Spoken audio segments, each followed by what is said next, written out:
एक बार जगतगुरु आदि शंकराचार्य भगवान ने कहा था कि सनातन धर्म का खंडन करते हैं ऐसे लोगों के देवस्थानों में पैर मत रखना। शंकराचार्य महाराजे तो एम पण कीधुं तुं।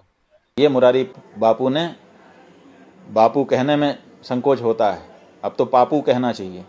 મોરારી બાપુથી ખુદથી તો પોતાનો વ્યાસપીઠનું માન સન્માન રહેતું નથી, બીજા દેવની વાત કરે। પેલા પોતાના વ્યાસપીઠની મહિમા જાળવો, પછી બીજા દેવની વાત કરો। સ્વામિનારાયણ સંપ્રદાય વિશે જાણો છો શું? વડતાલ મંદિરની તમામ સ્વામિનારાયણ મંદિરમાં રાધા કૃષ્ણ છે, શંકર ભગવાન છે, ગણપતિ બાપા છે, હનુમાન દાદા છે, બધા દેવ છે। એટલે કંઈક ને કંઈક તો ટોપિક જોઈએ જ તે। મોરારી બાપુ રામ ભગવાનની કથા કરતા હોય, આપણે કે ભાઈ સનાતની કથા કરે છે એટલે કઈ વચ્ચે બોલતા નથી।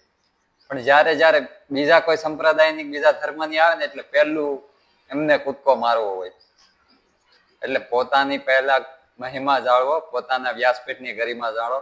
તમે વ્યાસપીઠ ઉપર બેઠા બેઠા શ્રી કૃષ્ણ ભગવાનને જેમ તેમ કહેતા હોય કે હું કાંઈ મોટો થોડો કહું, સૌથી મોટો તો દ્વારકા વાળો વાઘરી છે, લે બોલો। શંકર ભગવાનને જેમ તેમ કહેતા હોય, વિવિધ ધર્મની ધૂન કરતા હોય। એક થઈને રહ્યો બધા। આ બધાના પગ ખેંચવા એ કઈ સનાતન ધર્મનું મૂળ નથી। जब हम एक रहेंगे नेक रहेंगे तभी नेक रहेंगे। जय श्री कृष्ण, जय श्री स्वामीनारायण।